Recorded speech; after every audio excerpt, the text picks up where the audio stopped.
Alhamdulillah wa syukurillah.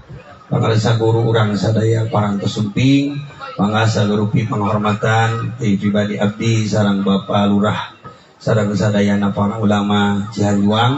Mugi ieu kadongkapan abuya sing jadin barokah kanggo urang sadayana. Assalamualaikum warahmatullahi wabarakatuh.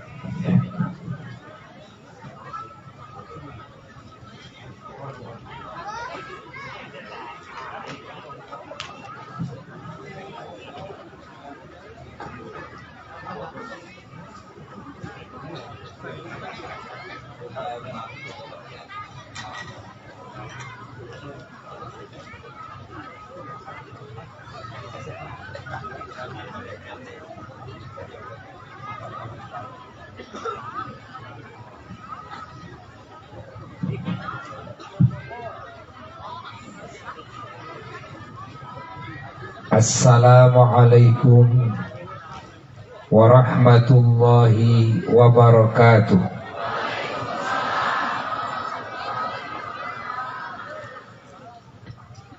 Bismillahirrahmanirrahim.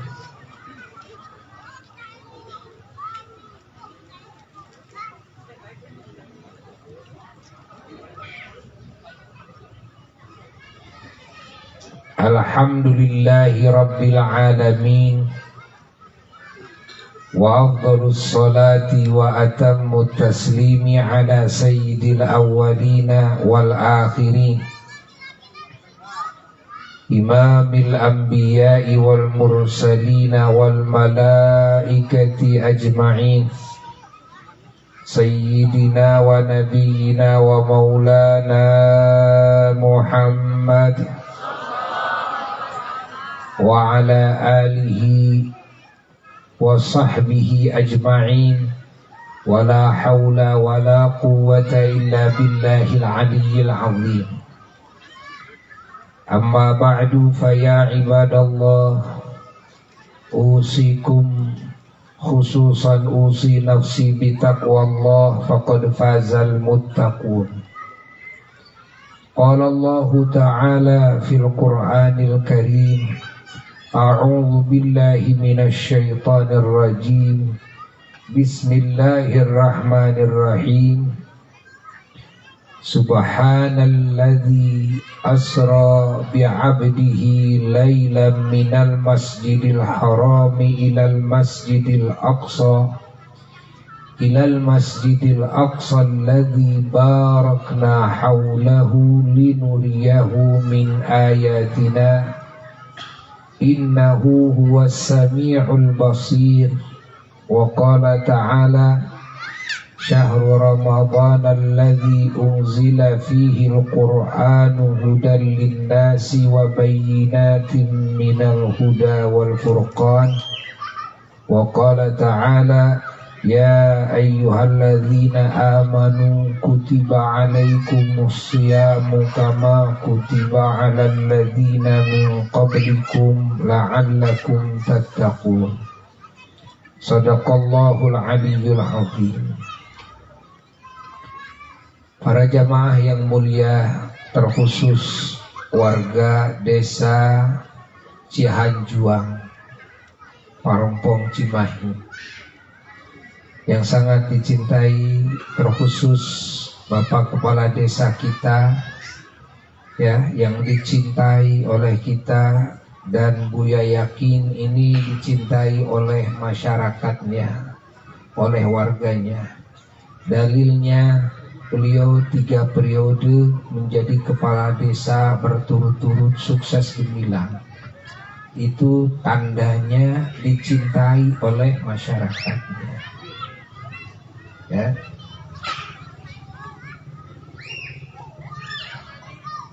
Dan juga guru kita yang hadir di tengah-tengah kita, yang kita cintai, yang kita muliakan, dan banyak di sini yang hadir daripada para ulama, dan jajaran pemerintahan yang semuanya sangat Buya cintai. Beliau Bapak Kepala Desa Kang Gagan ya, beberapa kali ya datang ke pondok pesantren, alhamdulillah. Dan sebelum naik panggung yang ketiga beliau dalam pemilihan kades, ini yang terakhir ya, yang ketiga itu yang terakhir karena belum ada lagi aturan yang keempat.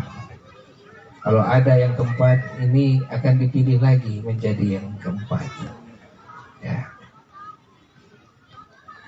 Namun karena tidak ada aturannya ya, beliau akan menghabiskan jabatan sebagai kepala desa ya, untuk yang terakhir.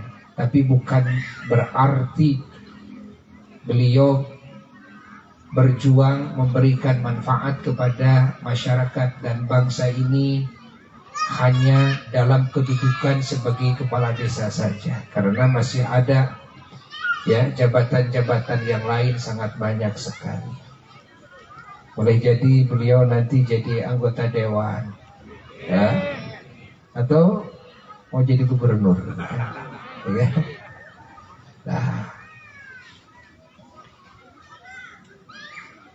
para jamaah sekalian, kita sekarang sedang bersama-sama mengingat pemimpin kita semua dan mengingat kekasih kita semua. Dan beliau bukan cuma pemimpin kita saja sebagai umatnya, tapi juga pemimpin semua nabi dan rasul. Kalau pemimpin semua nabi dan rasul berarti pemimpin semua umatnya pula. Artinya tidak ada kepemimpinan secara mutlak di muka bumi ini, bahkan di alam semesta, terkecuali kepemimpinan yang Allah berikan kepada Nabi kita semua, Kangjeng Nabi Muhammad sallallahu alaihi wa alihi wasallam. Maka dalam sejarah Isra dan Mi'raj yang kita sekarang peringati, kita diingatkan kepada perjalanan Nabi ketika masuk ke Masjidil Aqsa. Ya, dari mulai Masjidil Haram, dari mulai rumah Ummi Hani, saudara beliau, lalu dibawa ke Masjidil Haram. Lalu di Masjidil Haram Rasulullah sallallahu alaihi wasallam oleh malaikat Jibril dan malaikat Mikail dan malaikat Israfil. Ini semua pimpinan semua malaikat. Dibersihkan ya, dibedah dadanya. Ini operasi yang paling canggih, yang paling hebat. Operasinya malaikat. Operasi manusia nggak akan sampai ya, nggak akan mampu menandingi operasinya malaikat. Dan malaikatnya juga pimpinan tertinggi malaikat. Semua malaikat itu dipimpin oleh 4 malaikat, yaitu malaikat Jibril, malaikat Mikail, malaikat Israfil, malaikat Azrail alaihimussalatu wassalam. Dari yang 4 ini juga ada pemimpin lagi. Siapa? Sebagian riwayat para ulama mengatakan adalah malaikat Jibril alaihissalatu wassalam yang memimpin seluruh malaikat, termasuk memimpin malaikat yang 4 tadi ya. Sebagian riwayat malaikat Israfil alaihissalatu wassalam. Namun yang lebih banyak adalah pendapat bahwa yang memimpin semuanya adalah malaikat Jibril alaihissalatu wassalam. Tapi kalau kita melihat kisah Isra ketika Rasulullah sallallahu alaihi wasallam masuk ke Masjidil Aqsa ya, didampingi oleh malaikat Jibril alaihi salatu wassalam dan malaikat Mikail alaihi salatu wassalam, bahkan malaikat Israfil juga alaihi salatu wassalam, disambut oleh para nabi dan para rasul dari alam kuburnya bangkit. Jadi kan kebanyakan para nabi, para rasul sudah wafat, sudah ada di alam barzakh. Yang belum wafat cuma 2 sampai saat ini. Satu Kanjeng Nabi Isa alaihissalatu wassalam, yang kelak sebentar lagi akan turun ke muka bumi. Yang kedua adalah Kanjeng Nabi Khadir alaihissalatu wassalam. Ada menurut kaul yang dhaif Nabi Ilyas alaihissalatu wassalam. Ya. Pahami oleh kita semua. Coba simak dengan jeli ya. Rasulullah sallallahu alaihi wasallam masuk ke Masjidil Aqsa disambut oleh semua nabi dan rasul, baik yang masih hidup maupun yang sudah ada di alam barzakh.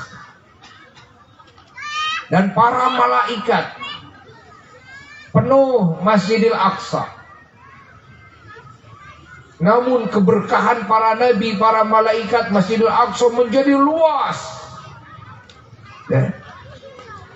Lalu setelah itu didirikanlah sholat di sana. Malaikat Jibril alaihissalatu wassalam bertindak menjadi muadzin yang azan dan yang qomat. Setelah azan dan qomat, lalu didirikan sholat. Dan siapa waktu itu yang diusung menjadi pemimpin? Semua pemimpin, semua nabi, semua rasul, bahkan ulama mengatakan arwah-arwahnya para solihin, para aulia, arwahnya mukminin pun juga hadir saat itu. Para malaikat, termasuk malaikat-malaikat yang paling tinggi pangkatnya, hadir saat itu. Siapa yang diusung menjadi imam? Ternyata tidak ada seorang pun nabi dan rasul. Tidak ada satupun malaikat yang berani menjadi imam. Karena semua mawas diri dan tahu batasan masing-masing. Dan semua mengenal, semua meyakini yang paling pantas menjadi pemimpin semua nabi dan rasul dan semua malaikat hanyalah Kanjeng Nabi Muhammad sallallahu alaihi wasallam. Kita peringati saat ini bersama-sama. Beliaulah yang diusung menjadi pemimpin. Kalau beliau memimpin semua nabi dan rasul, artinya memimpin pula semua umatnya.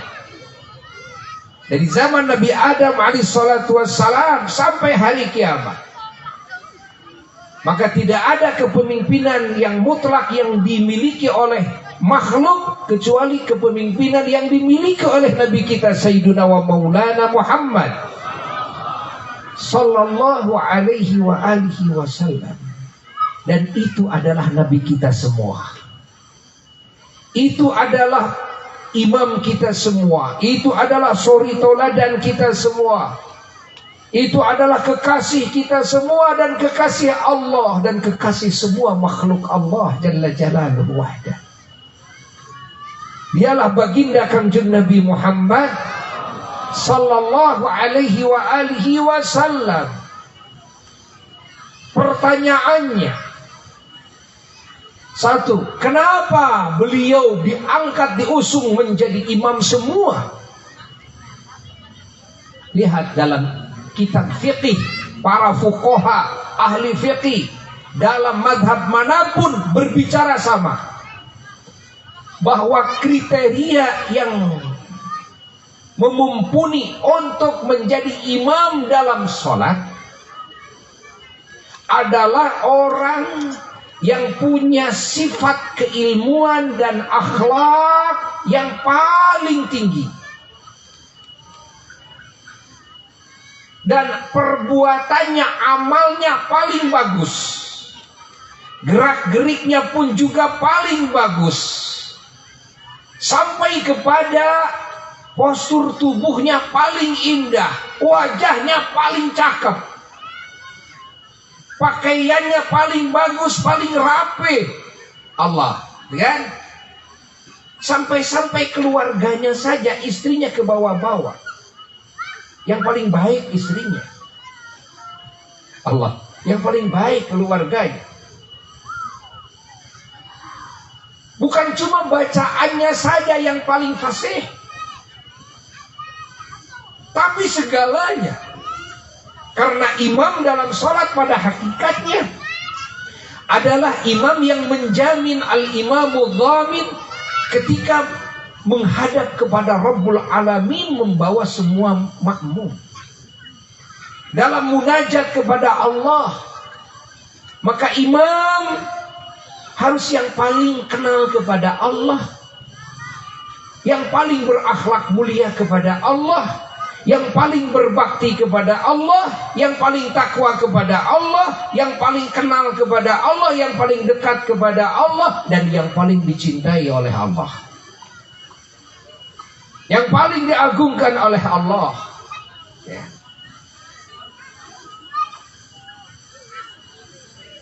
Maka artinya baginda Rasulullah Sallallahu Alaihi Wasallam dijadikan imam oleh semua nabi dan rasul dan semua malaikat, karena semua tahu bahwa tidak ada yang unggul dalam semua kemuliaannya, sifat-sifat keterpujiannya, dalam segala kebaikannya, zahir dan batinnya, sampai yang paling ganteng, yang paling indah dari sisi wujud zahirnya, gak ada kecuali baginda Kangjeng Nabi Muhammad Sallallahu Alaihi Wasallam. Termasuk keluarganya yang paling sukses dalam mendidik istri-istrinya, yang paling sukses dalam mendidik putra-putrinya, yang paling sukses dalam mendidik cucu-cucunya, yang paling sukses dalam mendidik sahabatnya. Sehingga dalam sebagian riwayat para ahli hadis meriwayatkan, sebagian riwayat mengatakan sahabat Nabi itu sampai kepada sekitar 165.000 sahabat, yang semuanya aulia, semuanya wali-wali besar, semuanya ulama-ulama besar, semua pemimpin, semuanya menjadi pemimpin di dunia dan di akhirat. Semuanya orang-orang suci Allah. Tidak ada sejarah Rasul yang paling sukses dalam mendidik umatnya kecuali Kangjeng Nabi Muhammad. Dalam durasi waktu yang sangat singkat, hanya 23 tahun. Di Makkah 13 tahun, di Madinah 10 tahun sampai wafat. 23 tahun. Coba, siapa yang bisa menciptakan, yang bisa mendidik muridnya satu saja jadi wali dalam durasi waktu itu? Universitas mana yang bisa menciptakan wali-wali Allah, ulama-ulama Allah, pemimpin di dunia dan di akhirat dalam durasi waktu seperti itu, dengan fasilitas sarana prasarana yang ala kadarnya? Masya Allah, yang ala kadarnya, di masjid yang bukan seperti kita, ala kadarnya. Allah. Tapi sukses membangun sistem dakwah yang cantik. Sampai saat ini sistem dakwahnya masih segar, sehingga Islam terjaga di mana-mana. Bahkan Islam semakin merebak kemana-mana. Para wali-wali Allah tak terhitung, dari mulai sahabat Nabi sampai saat ini. Para ulama-ulama Allah tak terhitung. Masya Allah, perawi-perawi agama, da'i-da'i, para muballighin, pesantren-pesantren Islam, sekolah-sekolah Islam, majelis-majelis ta'lim, dari masyrik sampai maghrib, dari zaman dulu ya, Nabi mendidik sahabatnya sampai saat ini. Subhanallah, bermiliar-miliar umat Islam, dan Indonesia adalah satu-satunya negara di muka bumi yang paling banyak umat Islamnya. Hanya Indonesia. Alhamdulillah. Lihat oleh kita. Oh, pantas dijadikan imam itu karena akhlaknya lebih, karena. Ya. Yang kedua pertanyaannya, kenapa Nabi kita paling dicintai oleh Allah, paling dicintai oleh semua makhluk Allah? Semuanya adalah karena kebaikan. Semua adalah karena akhlak yang agung yang ada pada diri Nabi Kangjeng Nabi Muhammad SAW. Sehingga Buya sering memberikan masukan kepada yang mau memimpin masyarakat, yang mau memimpin bangsa. Jika ingin dicintai oleh bangsanya, maka berakhlak mulialah kepada bangsanya. Jika ingin dicintai oleh bangsanya, diusung menjadi imam yang pantas menjadi pemimpin semua, berakhlak mulia lah. Ingat, kepada rakyatnya, ketika akhlaknya ada yang cacat, maka dia artinya menjatuhkan reputasi, prestasi dan prestisenya, harga dirinya di hadapan masyarakat. Berapa banyak yang sudah jatuh dari ketinggian martabatnya, dan berapa banyak yang tidak bisa naik kepada jabatan yang lebih tinggi. Karena apa? Karena akhlaknya yang cacat. Maka Buya syukur dengan kepemimpinan Kang Gagan ini. Artinya tidak mungkin masyarakat mengusung dia sebagai pemimpin kalau akhlaknya cacat. Dan tidak mungkin juga dicintai oleh warganya, sampai menjadi kepala desa 3 kali ini dipilih dan murni oleh rakyatnya, kecuali ada kemuliaan yang ada pada dirinya. Maka Buya mendorong beliau agar semakin disempurnakan itu sifat-sifat yang mulia, akhlak-akhlak yang agung. Ini adalah warisan dari baginda Kangjeng Nabi Muhammad Sallallahu alaihi wasallam. Dialah Nabi kita yang mengajarkan kita berakhlak mulia. Dialah Nabi kita yang mendidik kita untuk beramal soleh. Dialah Nabi kita yang mendidik hati kita agar penuh dengan niat-niat yang agung. Dialah kita yang mendidik kita agar berucap yang baik. Dialah Nabi kita yang mendidik kita agar bergaul dengan Allah dengan sebaik-baiknya pergaulan, bergaul dengan semua makhluk Allah dengan sebaik-baiknya pergaulan. Dialah Nabi kita yang mendidik kita agar hati kita penuh dengan kasih sayang dan cinta kepada semua ciptaan Allah tanpa terkecuali. Jika akhlak Nabi kita ditiru oleh kita, maka kita pun akan diusung oleh semuanya menjadi imam. Dan kita pun akan dicintai oleh semua manusia. Bahkan akan dicintai oleh Allah Jalla Jalaluhu wahdah. Semoga sifat-sifat yang mulia ini terwariskan kepada Bapak Kepala Desa kita semua. Nah, semoga beliau bisa menjalankan kewajibannya sebagai kepala desa yang bisa menjadi manfaat dan barokah bagi warganya semuanya. Semoga dipanjangkan umurnya oleh Allah, disehatkan, dikuatkan, digagahkan dalam berjuang membangun kemaslahatan dunia dan membangun kemaslahatan akhirat bagi warganya. Andai kata kelak beliau sudah selesai dalam garapan jadi kepala desa, semoga Allah memberikan garapan yang lebih bermanfaat bagi umat. Setelah itu, dengan keagungan majelis yang agung ini, mari kita berdoa bersama-sama dan kita menghadapi malam nisfu Sya'ban malam ini, malam ampunan Allah. Semoga kita mendapatkannya, malam ijabah dari Allah, semoga kita meraihnya. Dan juga kita menghadapi Ramadan, semoga kita dipanjangkan umur kepada Ramadan dan bisa berbakti kepada Allah sebaik-baiknya dan berbuat kebaikan kepada manusia sebaik-baiknya di bulan Ramadan, dan bisa meraih segala anugerah yang Allah anugerahkan kepada hamba-hambanya di bulan Ramadan, termasuk keutamaan Lailatul Qadar. Semoga bisa diraih oleh kita semuanya, dan semoga warga desa Cihanjuang ini semuanya ada dalam jaminan Allah, ada dalam lindungan Allah, dihujani dengan rahmat dan kasih sayang oleh Allah, dihujani dengan keberkahan dan pertolongan Allah, dihujani dengan ridha-Nya dan cintanya Allah, dihujani dengan nikmat dan rizki dari Allah, dan juga diselamatkan dari segala musibah, dijauhkan dari segala wabah dan penyakit, dan juga diselamatkan dari kejahatan makhluk, terutama dari kejahatan setan, dari kejelekan hawa nafsu, dari tipuan dunia, dan juga diselamatkan dari buruk-buruknya takdir. Malam nisfu Sya'ban, malam ditakdirkannya, ingat, semua nasib-nasib makhluk ini sampai 1 tahun ke depan. Semoga takdir yang Allah pastikan kepada kita semua selalu takdir-takdir yang baik, ya, bagi kita semua, bagi urusan dunia, agama dan urusan akhirat kita semua. Bijahin Nabi sallallahu alaihi wasallam wa bi sirri asraril Fatihah.